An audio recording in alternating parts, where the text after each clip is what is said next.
제목으로 하나님 말씀을 선포하겠습니다. 우리 앞뒤 좌우 인사하겠습니다. 잘 오셨습니다. 은혜 받으시기 바랍니다. 한 주간 잘 지내셨습니까? 오늘도 하나님 우리 아버지와 주 예수 그리스도로부터 은혜와 평강의 복이 여러분 가운데 함께할 수 있기를 주님의 이름으로 축복합니다.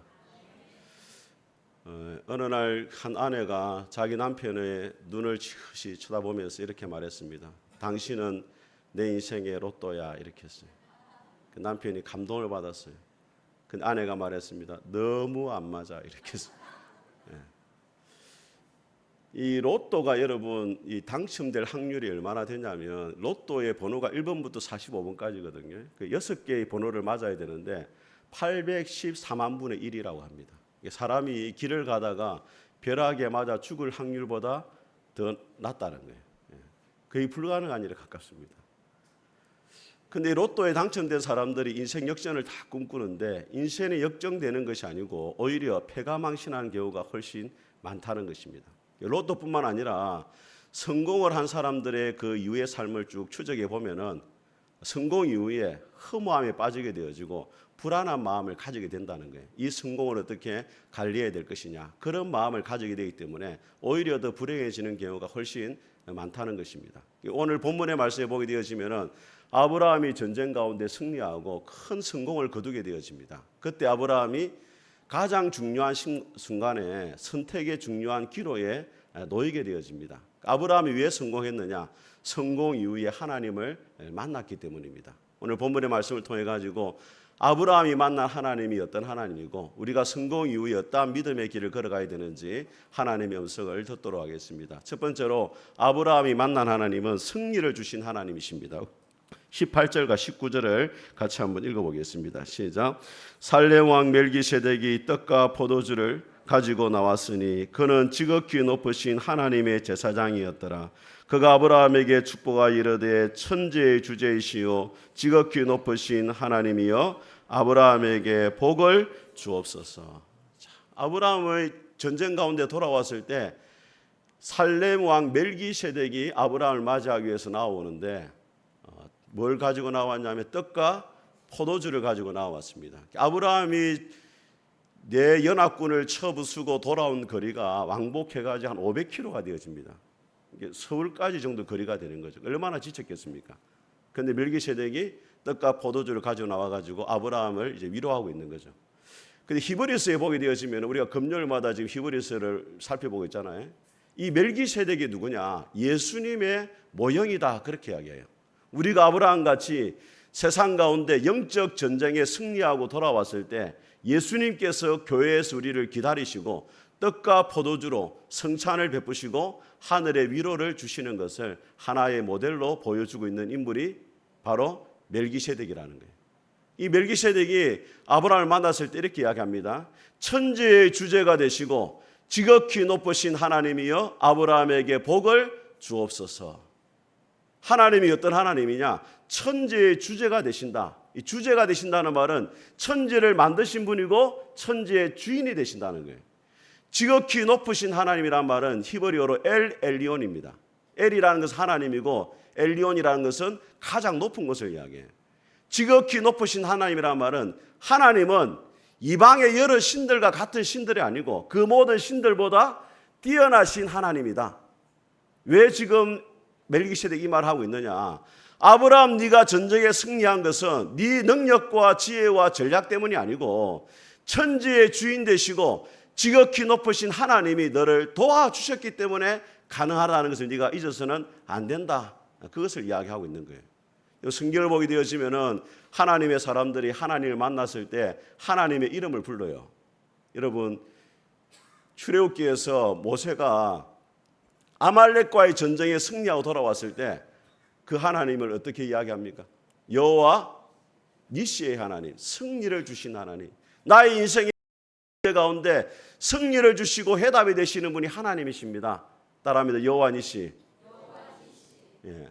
그 다음에 아브라함이 만났던 하나님이 어떤 하나님이냐? 여호와 이레의 하나님.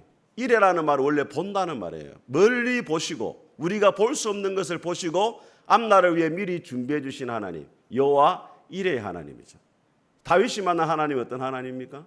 시편 23편 나옵니다. 여호와는 나의 목자시니 내게 부족함이 없으리로다. 여호와 로이, 나의 목자가 되신 하나님. 내 인생 가운데 어려운 일, 힘든 일마다 하나님이 순간순간마다 내 인생의 걸음을 인도해 주신 좋으신 하나님, 여호와 로이 하나님. 오늘 아브라함이 만난 하나님 어떤 하나님이라고요? 엘 엘리온, 지극히 높으신 하나님. 근데 이 지극히 높으신 하나님을 만난 또 다른 사람이 있는데 그 사람이 누구냐면 다니엘 4장에 보면은 느부갓네살 왕이 나옵니다. 느부갓네살 왕이 자기 나라를 보면서 이렇게 말합니다. 내 영광과 능력으로 이 나라를 세웠고 내 위엄을 나타내고 있는 나라가 바로 이 나라다. 교만한 말을 해요. 근데 그 말을 하자마자 하늘에서 음성이 딱 들립니다. 네가 사람에게 쫓겨나서 들짐승과 함께 거하게 될 것이고 소처럼 풀을 먹게 될 것이고 7년이 지나면 지극히 높으신 하나님이 사람의 나라를 다스리고 누구에게든지 주시는 줄 네가 알게 될 것이다. 한 나라의 흥망성쇠와 인간의 생사화복을 누가 주관하시느냐? 지극히 높으신 하나님이 주관하신다는 거예요. 제가 어렸을 때 TV가 처음 집에 들어온 날이 있었습니다. 지금은 TV가 워낙 크고 하잖아요. 그때는 이제 이 미닫이로 되어 있었습니다. 그 아버지가 막 전기세 많이 나간다 닫아가 열쇠를 막 잠그고 그랬어요. TV 보는 시간이 제한되어 있었습니다. 저희 집은 또 너무 이리 산골짜기 있어가지고 안테나를 지붕에서 아무리 돌려도 TV가 잘 안 나왔어요. 덕분에 제가 공부를 열심히 했습니다. 그때 드라마가 아직도 기억나는 드라마가 있어요. 뿔이라는 드라마예요. 주인공 이름이 워낙 신기해가지고 학교 와서 애들하고 한참 이야기했어요. 쿤타 킨테였어요. 아실란가 모르겠는데 아시는 분은 좀 오래된 사람들. 쿤타 킨테가 주인공이었어요.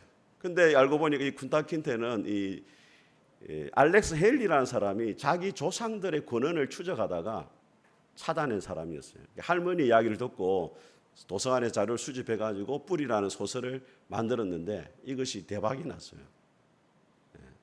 300개 넘는 언어로 이렇게 번역이 되어지고 박사학위만 17개의 사람이 받게 되었어요. 근데 이 사람이 사무실에 가게 되어지니까 사무실에 이상한 그림을 이렇게 하나 그려놨어요.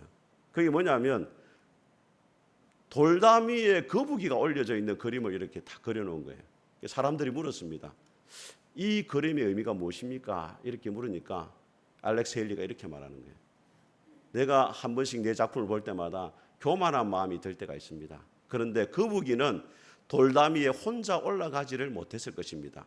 누군가가 이 거북이를 거기에 올려놓았을 것입니다. 나도 마찬가지입니다. 내 힘으로 된 것이 아니고 하나님이 나를 지금까지 올려주셨기 때문에 지금 여기까지 오게 되어졌습니다. 그런 고백을 했다는 것입니다. 사랑하는 여러분, 여러분의 인생의 담위에 올려져 있는 거북이가 무엇입니까? 자녀들의 성공일 수 있습니다. 직장에서 승진한 것이 될 수가 있습니다. 건강검진 결과가 잘 나온 것일 수 있습니다. 하지만 그 모든 것은 우연히 되어진 것이 아니고 지극히 높으신 하나님께서 여러분을 그 자리로 올려주셨다는 것을 기억할 수 있기를 주님의 이름으로 축복합니다. 두 번째로 아브라함이 만난 하나님이 어떤 하나님이냐? 감사를 기뻐하시는 하나님입니다. 우리 19절과 20절을 같이 다시 한번 읽어보겠습니다. 시작. 그가 아브라함에게 축복하여 이르되 천지의 주제이시오 지극히 높으신 하나님이여 아브라함에게 복을 주옵소서. 너희 대적을 내 손에 붙이신 지극히 높으신 하나님을 찬송할지로다 하매 아브라함이 그 얻은 것에서 10분의 1을 멜기세덱에게 주었더라. 자, 이 19절과 20절의 말씀이 아주 중요한 말씀인데 19절에서는 멜기세덱이 하나님을 향해서 지극히 높으신 하나님이여 아브라함에게 복을 주옵소서 이렇게 이야기하잖아요. 또 20절에는 멜기세덱이 아브라함을 향해 가지고 지극히 높으신 하나님을 찬송할지어다 이렇게 이야기를 해요. 그런데 여러분 히브리어 성경을 제가 보니까 19절에도 바라크라는 말이 먼저 나오고 20절에도 바라크라는 먼저 나오는데 여러분 한글에는 찬송이라고 번역해놨고 복이라고 번역해놨지만 이 두 단어가 히브리어로 같은 단어예요. 바라크예요. 그러니까 지극히 높으신 하나님이 아브라함에게 바라크를 주시옵소서 이렇게 말하고 아브라함에게는 지극히 높으신 하나님을 네가 바라크할지어다 이렇게 되어 있단 말이에요. 같은 찬양과 복이라는 단어를 히브리어 바라크를 쓰고 있어요. 그 바라크라는 단어 뜻이 뭐냐? 한번 따라하겠습니다. 무릎을 꿇다. 무릎을 꿇는 거예요. 그래서 하나님이 인간에게 무릎을 꿇고 허리를 굽히고 인간의 삶 가운데 개입하시고 간섭하시고 은혜를 주시는 것이 뭐냐? 그게 복이라는 거예요. 반대로 인간이 하나님 앞에 무릎을 꿇고 내게 온 모든 것이 하나님께로부터 왔음을 겸손히 고백하고 하나님을 높이는 것이 뭐냐? 그것이 찬양이라는 거예요. 그래서 찬양과 복이 같은 바라크에서 무릎을 꿇다 해서 나왔어요. 그럼 오늘 멜기세덱이 아브라함에게 이 바라크라는 단어를 사용해가지고 찬송과 복을 같이 이야기하는 이유가 뭐겠어요? 네가 정말로 하나님 앞에 복을 받은 인생이라면 하나님을 높이는 자로 살아가야 된다. 이것을 이야기를 하고 있는 거예요. 네가 정말로 하나님의 은혜를 아는 자라면 하나님을 찬송하고 높이는 자로 네가 살아가야 된다. 그것을 말하는 거예요. 오늘 멜기세덱이 아브라함에게 하나님을 찬양해야 될 구체적 이유를 말하기를 너희 대적을 네 손에 붙이신 하나님을 찬양하라 이렇게 이야기해요. 여기서 붙였다는 말이 뭐냐면 손에 움켜쥐게 만들어줬다는 거예요. 우리가 언제 착각하느냐? 학생들은 공부를 잘하면 지가 머리가 좋아서 잘하는 줄 알아요. 직장에 승진하면 능력이 있어 승진한 줄 압니다. 사업이 잘 되면 자기가 수완이 좋아서 잘하는 줄 알아요. 그렇지 않습니다, 여러분. 하나님 우리에게 건강을 붙여주시고 지혜를 붙여주시고 능력을 붙여주시고 옆에 도울 사람을 붙여주셔가지고 여러분이 그 자리에 있게 된 줄 믿습니다. 붙여주신 하나님을 잊지 말아야 돼요. 한번 옆에 분한테 한번 이야기하겠습니다. 붙여주신 하나님의 은혜가 있기를 바랍니다. 그래서 하나님이 아브라함에게 붙여주시니까 아브라함이 어떻게 보답을 하느냐? 자기의 것의 10분의 1을 하나님 앞에 드려요, 여러분. 이걸 11조의 권원입니다. 11조는 율법이 있기 전에 이미 있었어요. 그런데 여기서 순서가 중요합니다. 아브라함이 복을 받기 위해서 11조를 드린 게 아닙니다, 여러분. 하나님이 아브라함에게 붙여주시고 복을 주시니까 거기에 대한 감사의 반응으로서 11조를 드린 거예요.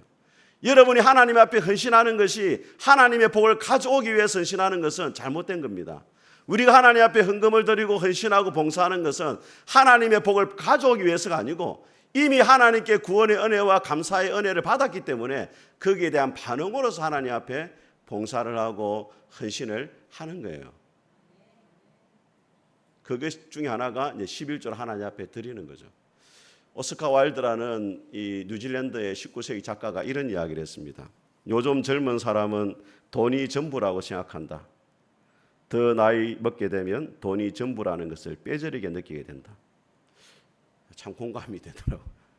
젊은 사람은 돈이 전부라고 생각하지만 나이가 들면 돈이 전부라는 걸 뼈저리 느끼게 된다는 거예요.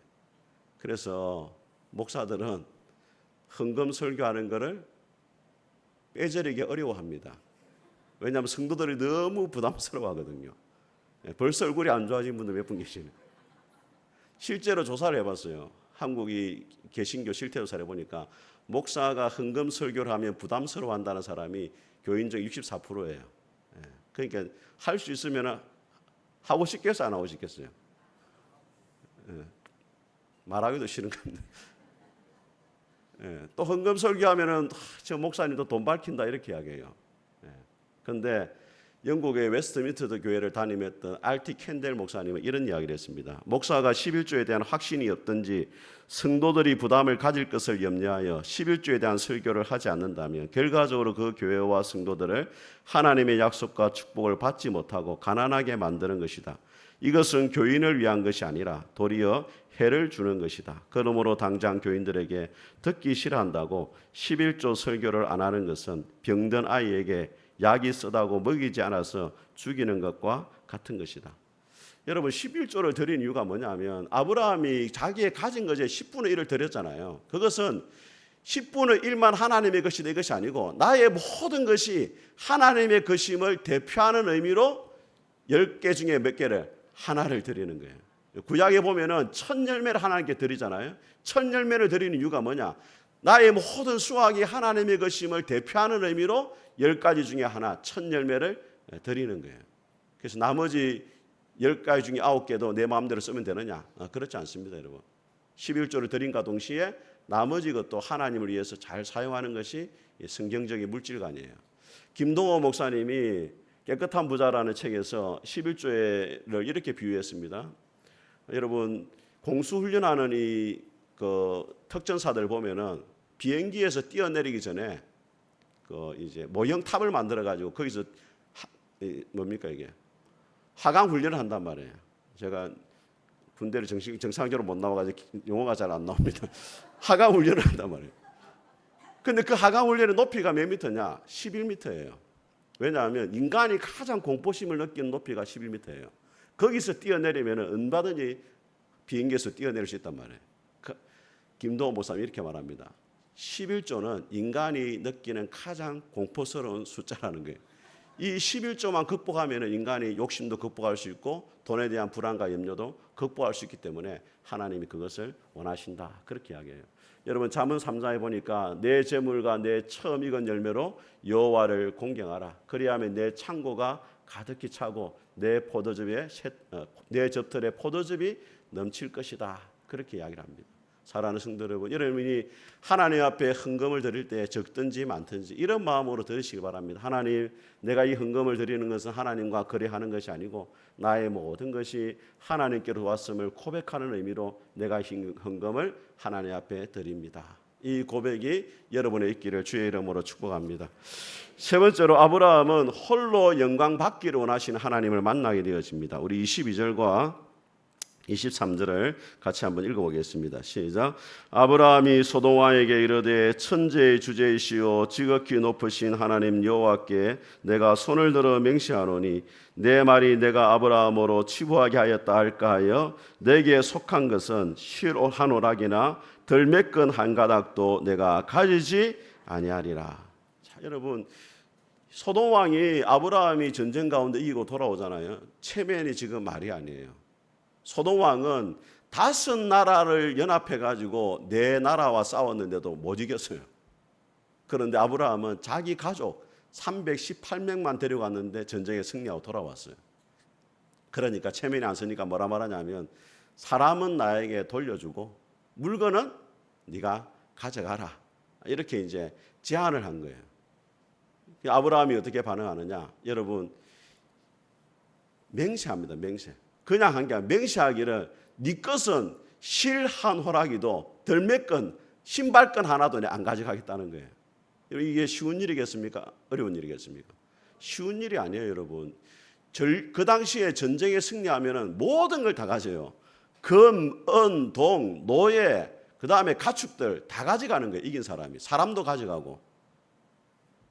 제가 찾아봤어요. 얼마쯤 되느냐 하니까 수천억 정도 된다고 해요. 지금으로 환산하면은. 그걸 아브라함이 포기한 거예요. 왜 포기했느냐? 네가 나로 하여금 치부하였다. 부자가 되게 만들었다는 소리를 듣기 싫다는 거예요. 하나님이 나의 복의 근원이 되시지 소돔 왕 당신이 나에게 복을 주는 사람이 아니라는 것을 내가 사람들 앞에 밝히 증거하며 살아가야 된다는 거예요. 당신은 나에게 복의 근원이 아니고 오직 하나님만이 나의 복의 근원이다. 이 신앙 고백을 내가 하기를 원한다. 그래서 아브라함이 소돔 왕의 제안을 다 거절한 거예요. 여러분 안세영 선수 있잖아요. 안세영 선수가 배드민턴에 금메달 땄잖아요. 얼마 전에 요넥스하고 계약을 했어요. 후원 계약을, 스폰서 계약을 했어요. 얼마를 받았냐면 4년에 100억 받았어요. 100억. 4년 동안 100억 받는 거예요. 자기가 그동안에 문제가 많았잖아요. 협회가. 그전에는 1억도 못 받았어요. 그런데 이번에 풀려나면서 요넥스하고 100억 계약을 딱 맺었어요. 아까 11조 얘기할 때 얼굴이 안 좋더니 지금 돈 이야기하니까 얼굴이 확 좋아요. 자, 그런데 조건이 뭐냐? 경기에 나갈 때마다 배드민턴 라켓도 요넥스, 위에 옷도 요넥스, 신발도 요넥스, 양말도 요넥스, 모든 용품은 다 뭐만 써야 돼요? 요넥스만 써야 돼요. 그래서 요넥스 로고가 딱 박힌 것을 가지고 운동한다는 것은 나를 이 자리에 있게 하고 나를 도와주는 사람은 요넥스입니다. 이걸 강구하는 거예요. 여러분, 만약에 아브라함이 소돔 왕의 제안을 받아들였다면 자기 인생의 유니폼에 어떤 로고가 씌워지는 거냐? 메이드 인 소돔 왕이 딱 새겨지는 거예요. 어디를 가든지 아브라함이 잘 되면 소돔 왕 때문에 자기가 잘 됐다. 이런 말을 듣게 되는 거예요. 아브라함이 그걸 원하지 않았단 말이에요. 자기 인생의 유니폼에 하나님의 영광이라는 그 글자만 새겨지기를 원한 것입니다. 오직 하나님만의 영광 받기를 원합니다. 그래서 소돔 왕이 제안을 거절한 거예요. 여러분 마태복음 5장에 보니까 예수님께서 말씀합니다. 너희 빛을 사람 앞에 비치게 하여 저희로 너희의 착한 행실을 보고 하늘에 계신 너희 아버지께 영광을 돌리게 하라. 여러분 우리는 하나님의 살아계신 광고판이에요. 어디를 가든지 하나님을 우리가 드러내게 되어 있습니다. 세상에 믿지 않는 사람들이 우리의 말과 행동과 살아가는 방식을 보면서 하나님 믿는 사람은 저렇게 살아가는구나, 하나님이 저런 분이구나, 사람들에게 다 알리게 되어지는 거예요. 여러분의 인생의 유니폼에는 여러분 어떤 로고가 새겨져 있습니까? 세상이라는 로고가 새겨져 있습니까? 하나님의 이름이 여러분에게 새겨져 있습니까? 저는 푸른숲교회 모든 성도들의 인생의 유니폼에 하나님의 영광과 이름이 온전히 새겨지고 하나님 한 분만 높이며 살아갈 수 있기를 주님의 이름으로 축복합니다. 우리 같이 한번 찬송하겠습니다. 살아계신 주, 주 하나님 독생자 예수.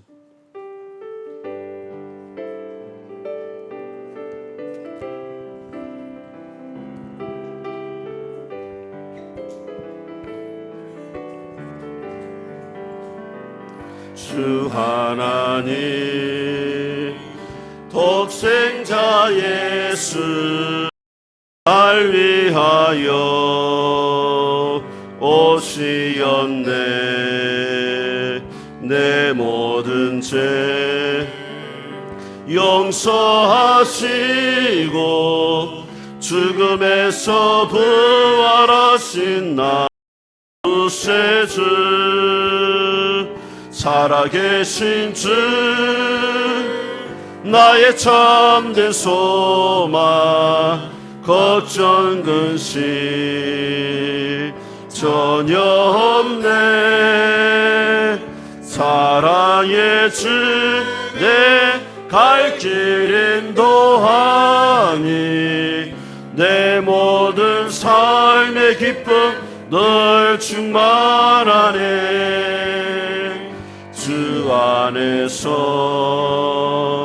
거듭난 생명 도우시는 주의 사랑 참 기쁨과 확신 가지고 예수님의 도우심을 믿으며 살리 살아계신 주 나의 참된 소망 걱정 근심 전혀 없네. 사랑의 주 내 갈 길 인도하니 내 모든 삶의 기쁨 늘 충만하네. 그 언젠가